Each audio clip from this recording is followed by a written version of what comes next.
श्री गणेशाय नमः. ग्रंथ परिचय. लेखक डॉक्टर रामचंद्र प्रल्हाद भारनेरकर, PhD.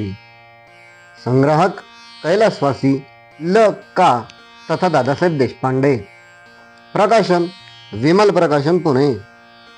प्रकरण 49. देवपूजेतील साक्षेप.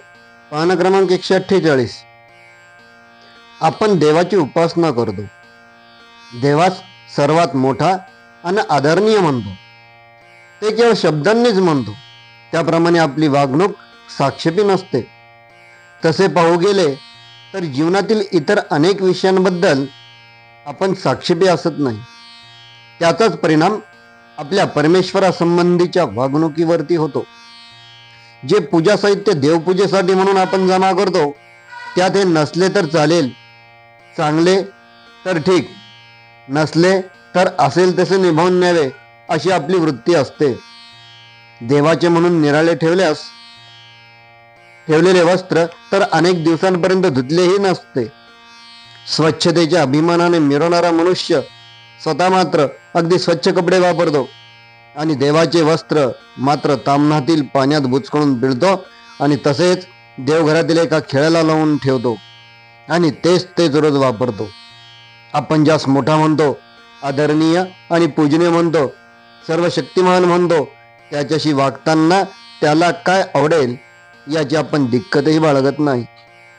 आणि आपण असे तरी त्याच्या संबंधी वागत राहून त्याने मात्र आमच्यावर दया करावी अशी अपेक्षा करतो. देवासाठी साक्षेपाने असे आपण काय करतो असा विचार केला तर काहीच करत नाही असे म्हणावे लागेल. आपल्या गरजेसाठी आपण त्याला आपला म्हणतो, पण मग ही आपली खरी उपासना होत नाही. इकडे आपले लक्षही जात नाही.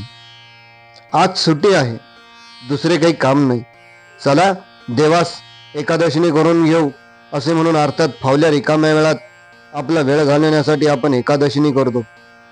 ही पूजा अथवा अभिषेक आपण आपल्यासाठीच केला की देवासाठी? आपला रिकाम्या वेळ जावा या बुद्धीने केलेले हे उघड आहे. मग अशाने परमेश्वर कसा प्रसन्न होईल? आपण त्यास आपला म्हटल्याने काम भागणार नाही. शिवाय आपण त्या देवास लाख आपला म्हटला तरी नुसते म्हटल्यानेही काम भागणार नाही.